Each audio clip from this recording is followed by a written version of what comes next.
오늘 말씀의 제목은 고통 중에 주시는 은혜입니다. 시작. 고통 중에 주시는 은혜. 본문 말씀은 여러분이 복음서에 어디에나 공통적으로 들어있는 사복음서에 다 있는 말씀이에요. 그리고 모든 저자들이 마태, 마가, 누가, 요한이 이 말씀을 굉장히 자세하게 예수님의 행동, 예수님의 말들을 굉장히 자세하게 기록해 놓았어요. 그만큼 중요한 말씀입니다. 그런데 예수 믿는 사람들은 이 말씀 속에서 예수님이 너무 고통스러운데 십자가를 지셨구나, 예수님도 이렇게 힘드셨구나, 이 생각만 할 수 있을 거예요. 그런데 히브리서에 보면 예수님은 우리의 연약함을 동정하지 못하는 분이 아니라 모든 일에 우리와 똑같은 시험을 받으셨다고 쓰여 있어요. 근데 오히려 더 가장 극도의 시험을 받았죠. 죽음까지도 생명까지도 내어놓는 시험이었기 때문에 그렇게 시험을 받으신 자인데 우리랑 무엇이 다르냐? 죄가 없으시니라고 말하고 있어요. 그래서 예수님은 외로운 마음도 나타내셨고 슬퍼하는 감정도 이야기하셨고 또 긍휼히 여기는 동정의 마음도 이야기하셨고 또 그러한 행동도 보이셨습니다.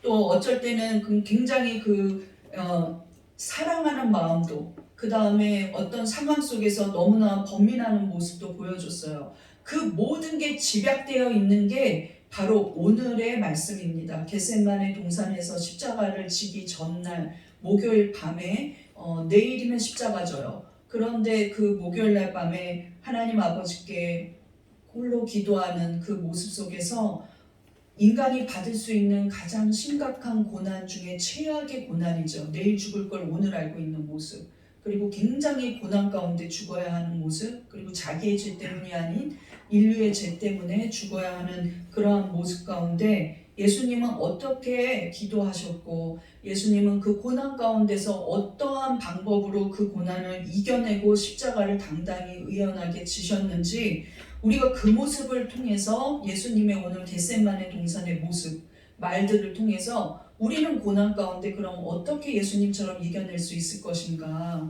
예수님이 반드시 이 겟세마네 동산에 혼자 있는 것 같아도 그 안에 하나님의 은혜가 있거든요. 그것을 좀 말씀 가운데 발견하면서 우리도 고난 당할 때 하나님이 주시는 은혜가 무엇인지 그것을 따라하면서 그 고난을 이겨보도록 하겠습니다. 원래 본문이 굉장히 길어서 고민을 해요. 모든 목사님들이 본문이 너무 길면 어디서 어떻게 자르니까 다 가져가야 되나 고민하는데 저는 그래서 그 32절부터 시작되는 10절에 이르는 거를 오늘 본문을 잘라서 뒷부분이 더 중요하기 때문에 36절에서 42절을 읽었습니다. 그러나 32절부터가 본문이에요. 그래서 제가 본문 말씀에 하면은 32절부터도 시작되는 거예요. 예수님이 굉장히 이게 너무 힘든 문제였어요. 예수님은 내가 이것을 위해서 왔다 하고 십자가를 지기 원하셨을 거야. 그렇지 않거든요. 우리 인간의 감정을 다 갖고 계셨거든요. 예수님도 육체가 있기 때문에 죽음을 맛보지 않기를 원하셨어요. 오늘 본문 34절을 보겠습니다. 시작. 말씀하시되 내 마음이 심히 고민하여 죽게 되었으니, 너무 고민해서 이 고민 때문에 죽게 되었다는 거예요. 그럼 고통 중에 예수님이 무슨 은혜를, 도대체 여기 이 말씀에 은혜가 어디 있는가? 하나님과 단절되고, 하나님은 자기를 버렸고, 예수님 입장에서요, 하나님은 자기를 버렸고, 그리고 내가 가장 사랑하는 제자들은 다 뿔뿔이 흩어지고 나를 배신하고 저주하고 한 명은 또 자살하고, 이런 상황 가운데 또 그 다음에 자기가 이 고통 가운데 홀로 이 모든 것을 짊어져야 되는 것, 그 다음에 여러분 죄책감을 느껴보셨습니까? 어떤 죄를 짓고 나서 자신을 용서할 수 없는 죄책감이 있고 후회가 있을 때 그것이 평생을 가는 사람들도 있어요. 고통 가운데. 그런데 예수님은 온 인류의 가장 많은 죄를 자기 어깨에 짊어지신 거예요. 그런데 그 눌리는 마음들이 얼마나 크겠습니까? 그것들을 감당해야 되는 그 고통과 고민은 말로 할 수 없다는 것이죠. 그런데 우리가 고통 중에 무슨 은혜가 있을까요? 1번 한번 보겠습니다. 고통 중에 주시는 은혜. 1번 시작. 아무리 힘들어도 기도할 힘을 주십니다.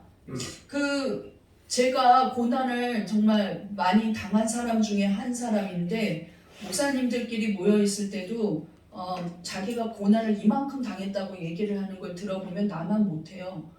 너무 고난을 받으면 얘기를 안 꺼내는 거예요. 진짜 고난을 많이 받은 사람은 뭐 나는 뭐 어쨌어 이러면은 저게 고난인가? 나는 그런 생각이 들어요. 저게 고난인가? 이런 생각이 들거든요. 그런데 뭐 무슨 얘기할 때 뭐 어쨌어 이러면 그게 왜 고난이지? 그렇게 생각할 때가 있거든요. 그런데 그럼에도 불구하고 어떻게 내가 그 가운데 기도를 그렇게 하고 철야를 하고 금식을 해가면서 살아갈 수 있었을까? 이 생각을 하면 원래 내 성품은 모든 것을 포기하는 무기력한 성품이 많아요. 아, 이거 나는 안 되는구나. 부정적인 생각도 많고 겁도 많고 무엇을 시도하기 전에 여러 가지 생각을 한 다음에 그래 내가 못하지 뭐 이렇게 결정하는 경우가 많은데 유일하게 내가 고난이 올 때 더 열심으로 하는 것이 무엇이냐? 기도예요, 기도. 근데 예전에는 내가 나는 하나님을 너무 사랑해서 내가 어떤 상황에서도 기도하지 내가 정말로 힘들 때는 더 기도하고 위험할 때는 더 기도하고 고난 중에 있을 때는 더 기도하고 아플 때는 더 기도하지 그래서 하나님을 만났어 이런 착각을 했어요. 그런데 무엇이냐 나중에 생각해 보니까 하나님이 기도할 힘을 주신 거예요. 하나님이 어디 딴 데로 갈 때도 참 많잖아요.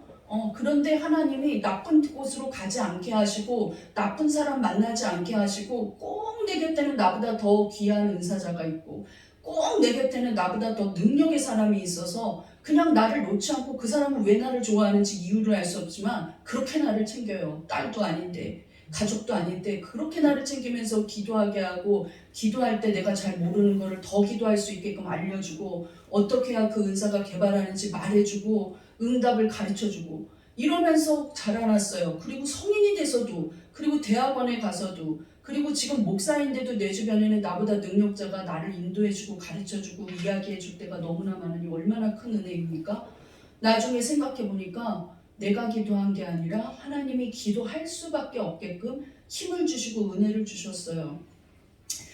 바로 예수님도 하나님이 주신 은혜로 기도했다는 겁니다. 모든 게 끝날 것 같은 내일 죽음을 당하는 그 상황 속에서 예수님도 하나님이 함께 계시니까 기도할 수 있었던 거예요. 버린 게 아니라는 것이죠. 여러분은 기도할 때 자기 힘으로 기도한다고 생각하지만 절대 그렇지 않아요.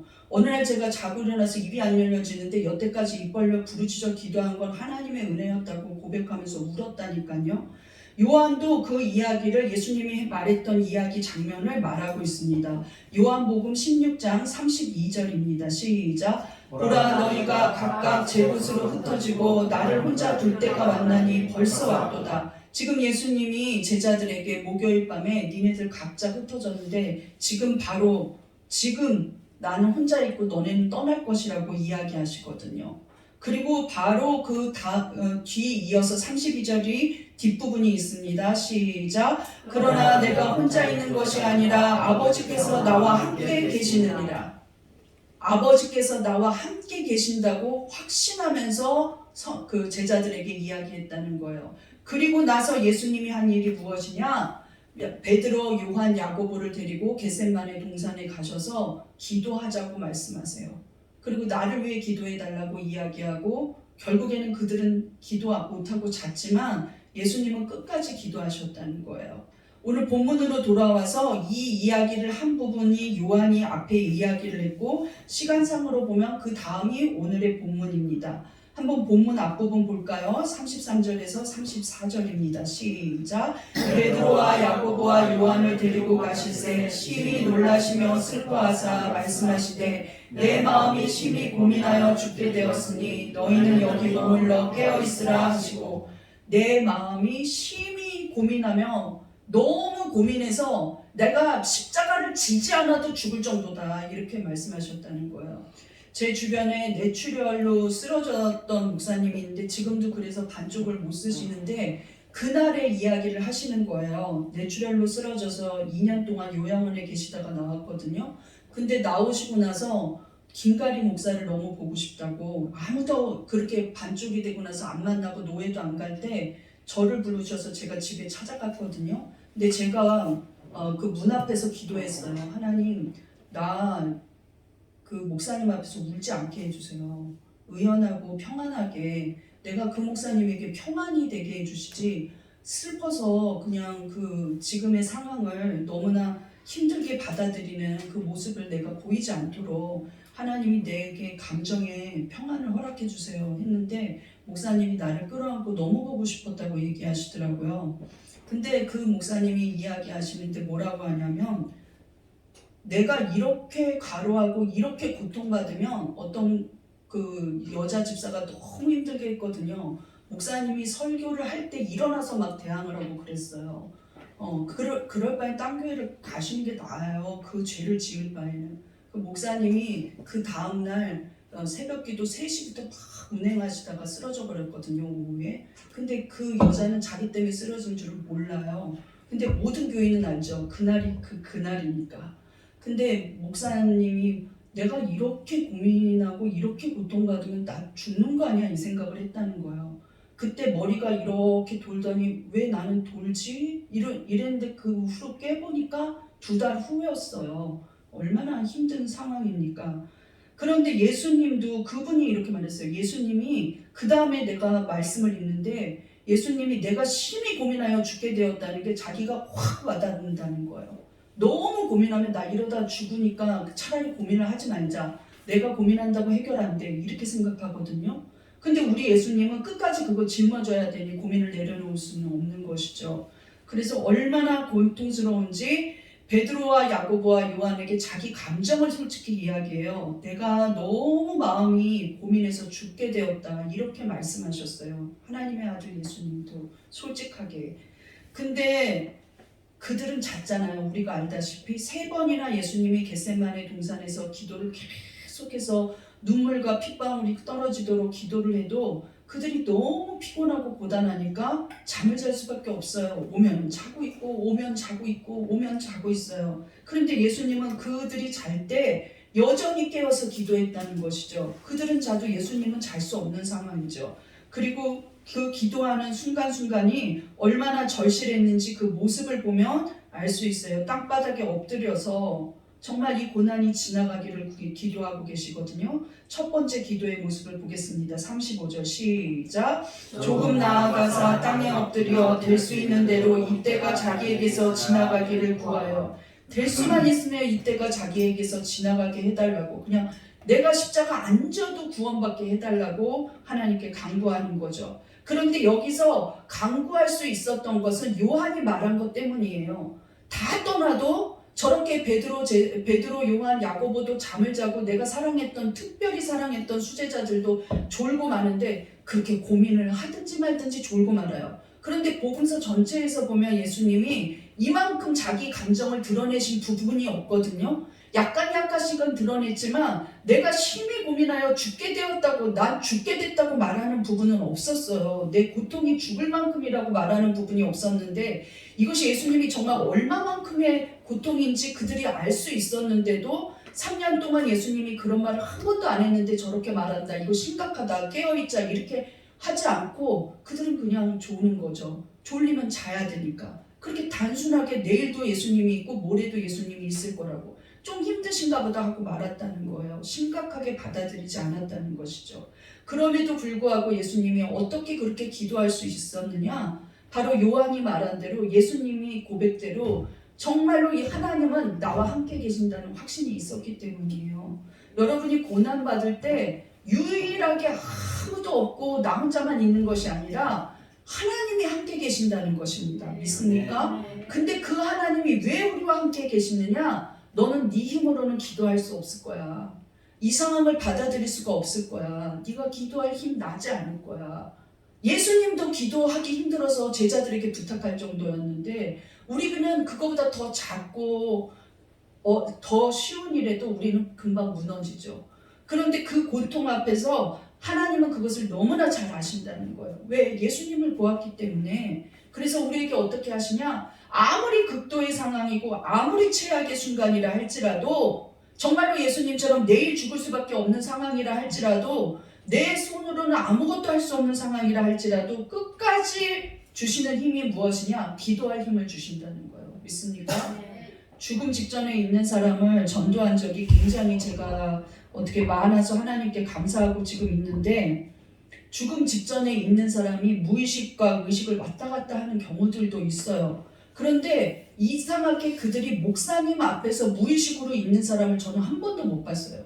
내가 주변의 목사님들한테도 그게 너무 신기하지 않아? 이랬더니 어떤 목사님이 36년을 목회했는데 목사님 우리 남편 죽게 생겼어요. 의식도 없어요 하면은 자기가 문 앞에 가면은 의식이 돌아온다는 거예요.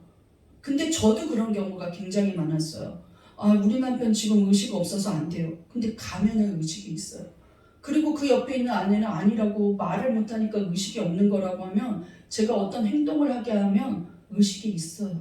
정말로 예수 그리스도 이름으로 구원받았고 제사함 받고 이제 천국에 간다고 믿어주시면 손을 2번 움직이시라고 하면 2번 움직여요. 근데 옆에 있는 아내는 그냥 우연이라고 그러는 거예요. 못 들었다고. 뇌암이라서 못 듣는다고. 보지도 못한다고. 그렇게 우겨대요. 그러면 내가 아내 마음도 편하고 이 사람도 한 번 더 의심 있게 하려고 조금 전까지도 의식도 없고 아들도 못 알아봤다는 거예요. 그럼 이번에는 3번 움직이시라고 하면 손가락을 3번이나 움직여요. 이 살아있는 하나님의 역사죠. 그는 무기력하고 그는 마음대로 할 수 없어도 의식과 무의식을 마음대로 할 수 없고 통제할 수 없어도 하나님은 그 영혼 한 영혼을 구원하시려면 목사 앞에서 그 의식이 돌아오게 해주신다는 거예요. 심지어 아무리 치매에 걸리고 최악의 순간에는 가족을 못 알아봐도 하나님은 안 잊어버려서 찬송가 외우는 분이 너무 많았었어요. 그리고 주기도문 사도신경 줄줄 외우고 지금 죽으면 어디 가세요? 하면 천국 간다고 말해요. 그런데 엄마 아빠도 못 알아볼 수도 있는 거죠. 자식들도 못 알아볼 수도 있어요. 그럼 그만큼 우리 하나님은 끝까지 함께 하신다는 거예요. 우리 영에 필요하다면 기도할 힘을 주신다는 거죠. 우리가 믿음이 좋아서 기도하고 우리가 하나님을 너무 사랑해서 기도하는 것이 아니라 전적인 하나님의 은혜로 최악의 순간 최악의 고통을 받아도 하나님은 기도할 힘을 주신다는 거예요. 기도할 힘을 주신다는 것은 기도에 응답하겠다는 것이거든요. 믿습니까? 그래서 그 다음 절 한번 보겠습니다. 예수님이 무엇이라고 간구할까요? 시작. 이르시되 아빠 아버지여 아버지께는 모든 것이 가능하오니 이 잔을 내게서 옮기시옵소서. 그러나 나의 원대로 마옵시고 마시옵고 아버지의 원대로 하옵소서 하시고 가장 먼저 말한 것이 이르시되 다음에 뭡니까? 아빠 아버지여 하고 말하고 있어요. 이 모든 고통의 순간에서 예수님은 가장 친밀감이 느끼는 언어로 하나님을 부르고 있어요. 아, 하나님이 살아계시면 어떻게 나한테 이럴 수 있냐고 하지 않고 그 어느 때보다 가장 친밀한 단어를 사용해서 하나님을 간구하고 부르고 있다는 거예요. 우리가 고난받을 때 하나님에게서 멀리 떨어지는 게 가장 미련한 인간이에요. 열심히 평안할 때 주님 앞에 충성하다가 고통이 딱 왔을 때 에이 하나님 안 믿어 하고 떠나버리는 거, 아니면 불평하는 거, 아니면 기도도 안 나와 하고 하려고 시작도 안 하는 거, 그것이 가장 미련한 거예요. 우리 처음에는 시편, 수많은 시편을 보면은 시편이 150편까지 있는데 시편에 모든 공통점이 있어요. 제가 시편을 배울 때 그 교수님이 한국에서 가장 유명한 시편학 교수님이었거든요. 전 세계에서 가장 유명한 시편학 교수님한테 배운 수제자인데 우리 그 백석으로 초대했거든요. 그분이 학장님이었어요. 그런데 저희 담임을 맡으셨거든요. 그때 교수님이 한 말이 있어요. 시편을 배운다는 건 인간이 얼마나 하나님 앞에 불평할 수 있는가를 인정해야 된다. 니네들은 어떤 상황에서 불평하지 않는다고 하지만 어떠한 상황이 극에 달하면 불평할 수 있다. 그러나 그게 어떻게 결론을 내는지 전체적인 이미지를 보아야 한다고 말씀하시는데 시편은 150편 전체가 나의 하나님 어째서 나를 버리셨습니까? 나를 이대로 두시렵니까? 이런 말들이 있다는 거예요. 초반부에는. 그런데 중간에는 하나님 내가 이 와중에 기도합니다 하고 말한다는 거예요. 내가 부르짖습니다 하고 이야기하고 내게 응답하여 주소서 하고 간구한다는 거예요. 그런데 마지막에는 무엇이라고 되어 있느냐? 아직 그 일이 진행 중이고 아직도 그 고통 가운데 여전히 있지만은 마지막에는 무엇이라고 말하고 있습니까? 이 가운데 하나님을 찬양하고 하나님께 감사하는 걸로 끝난다는 거예요. 그것이 시편의 요약이라는 것이죠. 우리 인생도 똑같잖아요. 처음에는 막 하나님 앞에 하나님 이 고통 가운데 나를 왜 두셨습니까? 나는 왜 아픕니까? 나는 왜 가난합니까? 왜 나를 이렇게 힘든 사람을 만나게 했습니까? 왜 우리 가정은 이렇습니까? 이러면서 불평할 수 있어요. 왜 나는 돈이 없습니까? 왜 나는 맨날 어렵습니까? 하고 말할 수 있어요. 그러나 그 가정 속에서 기도하면서 하나님 앞에 이야기하면 하나님은 그 기도 가운데 우리의 마음을 다스려 주시고 알려주신다는 거예요. 그래서 처음에 기도할 때는 어렵고 힘들지만 기도하러도 안 가. 나 너무 힘들어. 이렇게 생각할 수 있지만 일단 기도를 하기로 무릎 꿇으면 그 다음은 하나님이 해결해 주신다는 거예요. 기도할 힘이 내 힘으로 하는 것이 아니라 하나님이 주셔서 하게 하신다는 거예요. 왜? 네가 기도하면 나는 응답하겠다고 아예 작정을 하셨어요. 그러니까 그냥 기도를 시작해. 시작하면 하나님이 힘을 주셔서 기도하는 거예요. 성령의 도움으로 기도하는 거지 인간이 너무 강인한 마음을 갖고 있고 인간의 믿음이 너무 좋아서가 아니라는 것이죠. 우리가 인생을 어떻게 살아왔는지 생각할 때 우리의 공로가 없습니다. 하나님이 전적으로 우리의 기도에 응답하시고 믿음이 별로 없어도 하나님은 내가 살아있다, 내가 너를 사랑한다는 표시로 계속해서 기도하게 하시고 또 기도하게 하시고 기도할 때 힘을 주시고 기도할 때 응답하시고 기도할 때 메시지를 전해주신다는 거예요. 믿습니까? 그래서 시편은 마지막에 무엇이라고 말을 하고 있냐면 그들이 모두 마지막과 끝에 뭐냐면 하나님은 기도에 응답하신 하나님이라고 말하고 있어요. 특히 환난 속에서 응답하신다고 이야기하고 있습니다. 시편 50편 15절 시작. 환난 날에 나를 부르라. 내가 너를 건지리니 내가 나를 영화롭게 하리로다. 나를 부르면 너는 나를 영화롭게 할 사람이라고 이야기하고 있다는 거예요. 네가 나한테 영광 돌리면 살 것이라고 하나님은 우리에게 믿음이 되게 없는데 환난 날에 나를 부르는 자니까 너는 영화롭게 할 거라고 믿어주신다는 거예요. 믿습니까?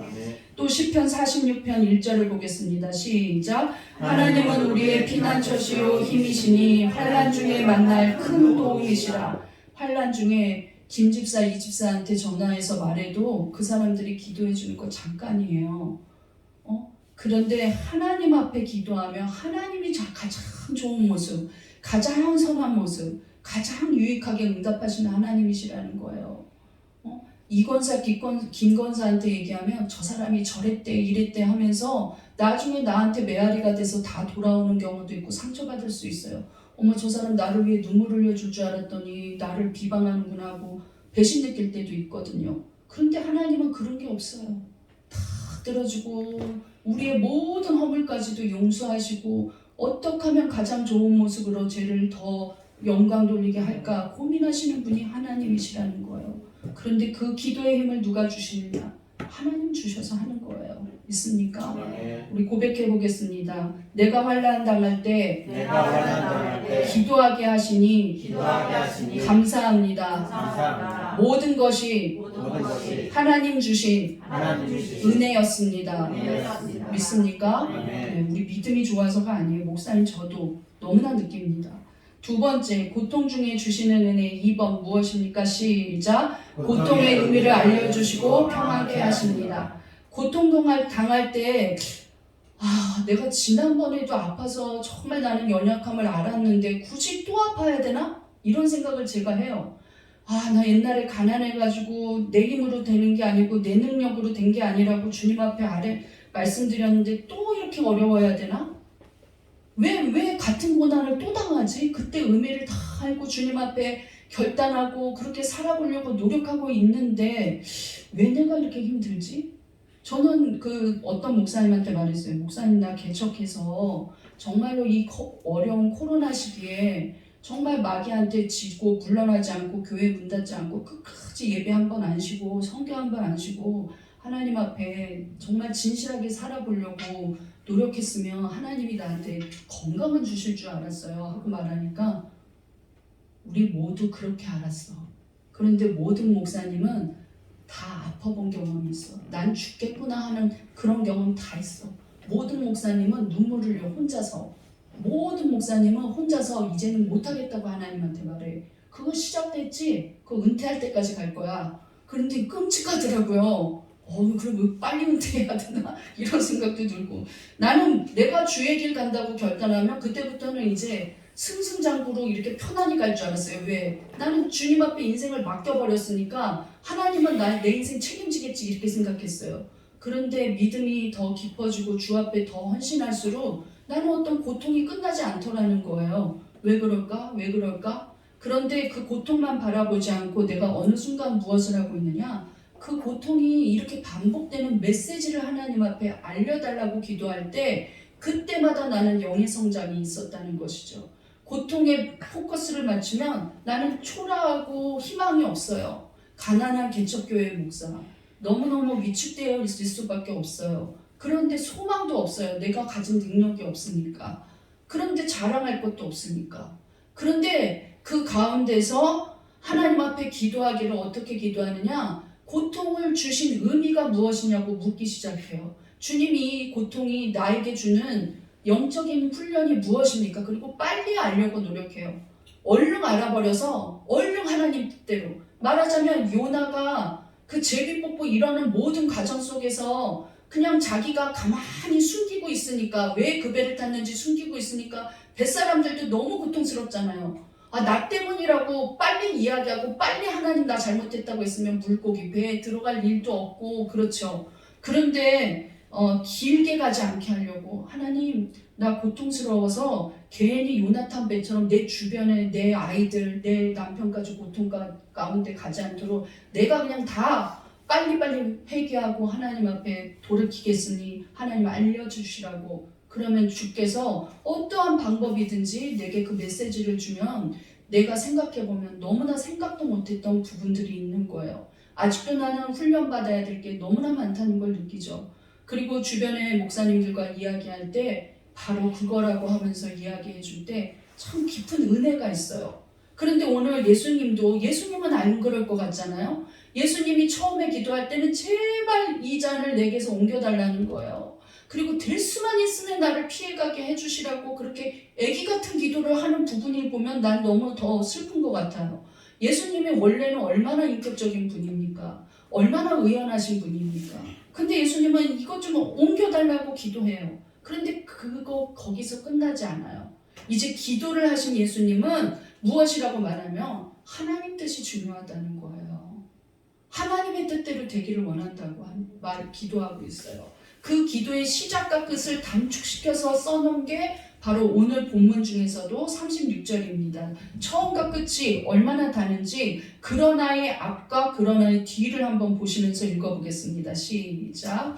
이르시되 아빠 아버지여 아버지께는 모든 것이 가능하오니 이 잔을 내게서 옮기시옵소서. 그러나 나의 원대로 마시옵고 아버지의 원대로 하옵소서.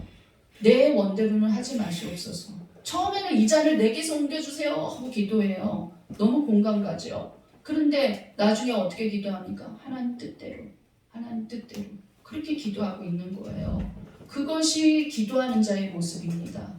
이것이 어떤 은혜입니까? 하나님의 뜻을 아는 거예요. 그런데 이 하나님의 뜻이 무엇이었냐?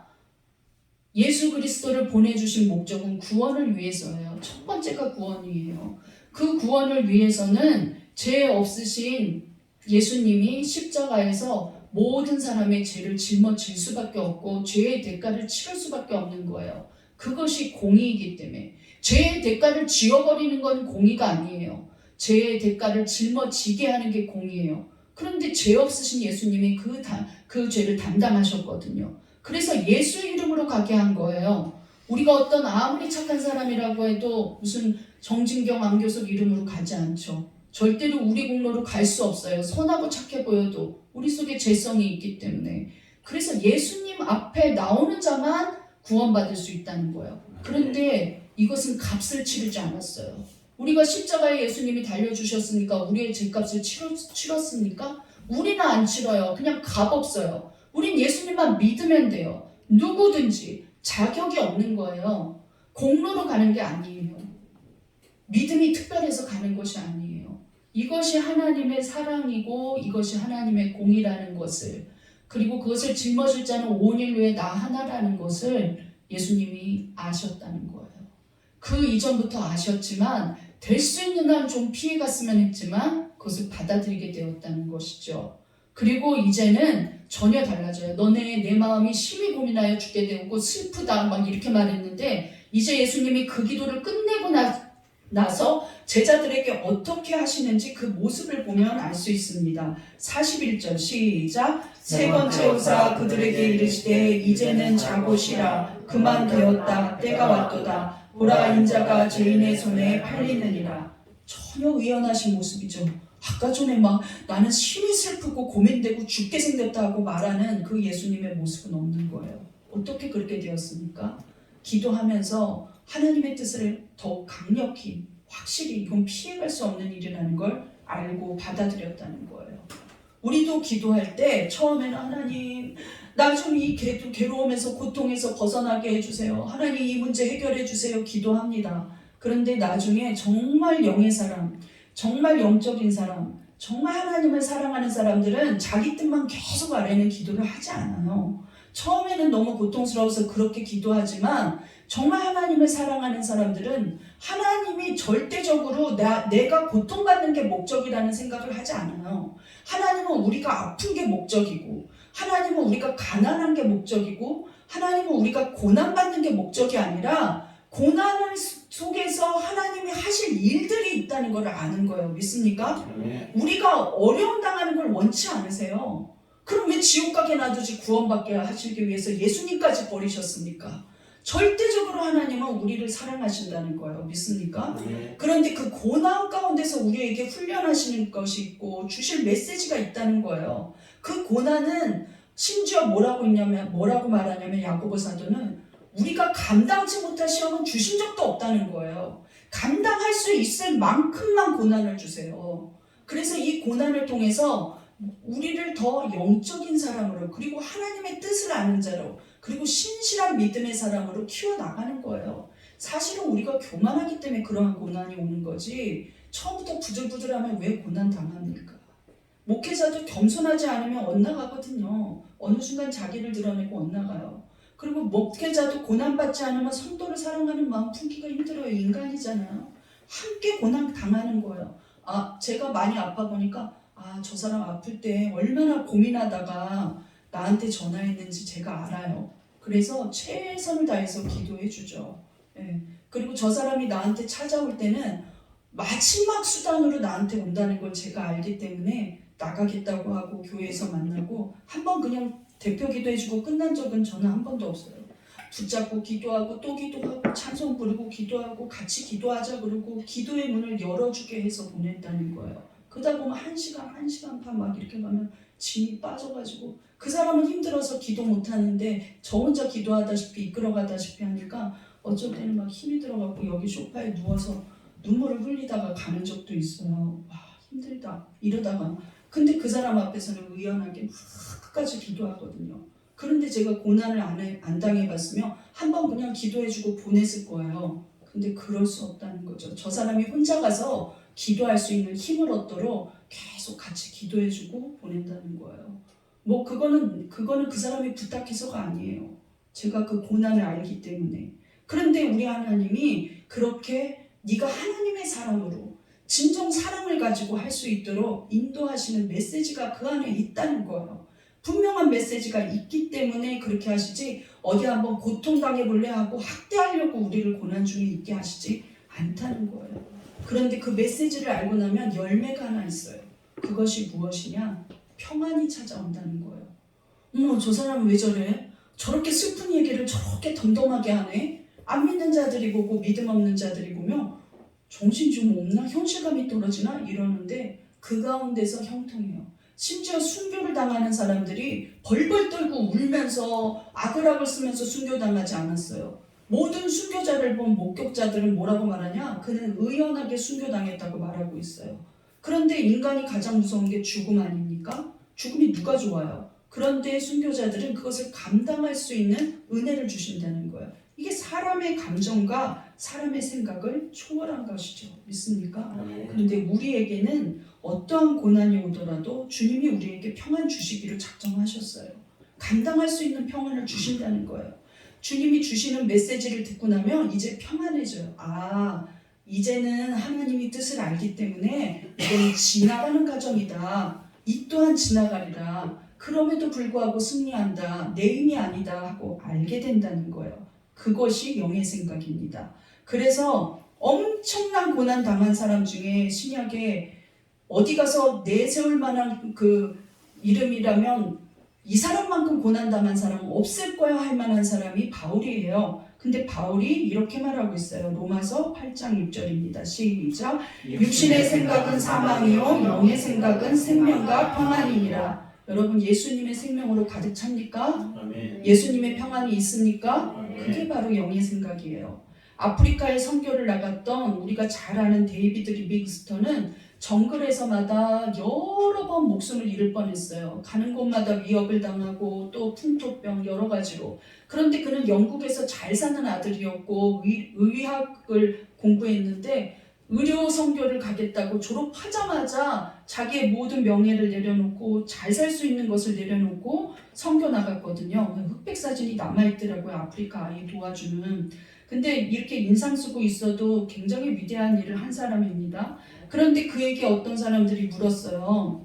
그렇게까지 희생하고 인생을 완전히 희생하면서 할 수 있는 비결이 무엇이냐고 물어봤어요. 그때 그가 이렇게 이야기했습니다. 오직 비결은 한 가지입니다. 저는 위험하고 어려울 때마다 이것을 생각했습니다. 하나님이 나를 이곳에 보내셨다면 나를 향한 하나님의 사명이 다할 때까지는 나는 결코 죽지 않을 것이다. 이렇게 결단했다는 거예요.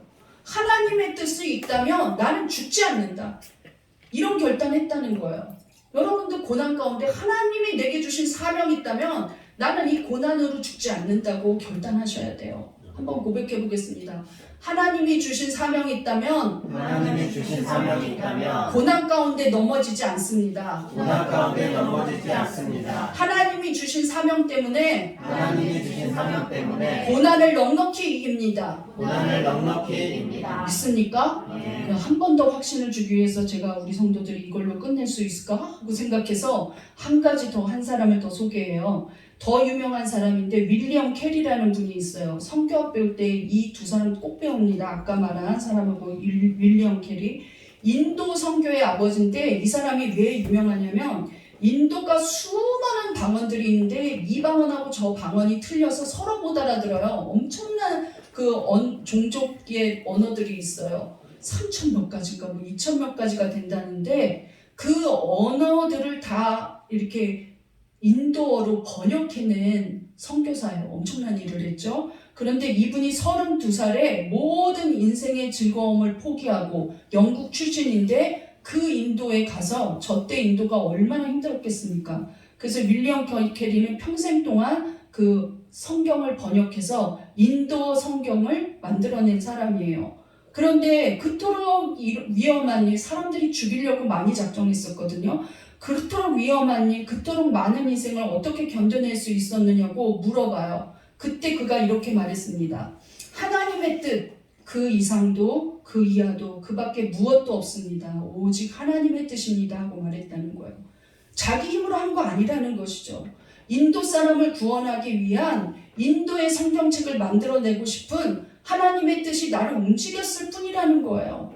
하나님의 뜻이 있다면 무능력해도, 하나님의 뜻이 있다면 상황이 안 좋아도, 하나님의 뜻이 있다면 어느 누가 막아도 할 수 있다는 것입니다. 믿습니까? 네. 우리 고백해 보겠습니다. 하나님의 뜻이라면 하나님의 뜻이라면 나는 할 수 있습니다. 나는 할 수 있습니다. 하나님의 뜻대로 하나님의 뜻대로 나를 사용하소서. 나를 사용하소서. 중간에 고난이 오고 아프기도 했겠죠. 풍토병으로 시달린 경험도 많고. 그러나 포기하지 않아야 돼요. 하나님 뜻이라면 끝까지 하는 거예요. 믿습니까? 네. 결론을 보겠습니다. 고통 중에 하나님이 주시는 은혜가 반드시 있습니다. 1번 시작. 아무리 힘들어도 기도할 힘을 주십니다. 2번 시작. 고통의 의미를 알려주시고 평안케 하십니다. 그러므로 우리 성도들이 고난당할 때, 어려움이 있을 때, 또는 내 주변에 어려움 당하는 자들에게 정말로 예수 그리스도를 통해서 주신 은혜, 그 다음에 우리가 받는 은혜들을 나누면서 넉넉히 이겨야 될 줄로 믿습니다. 네. 우리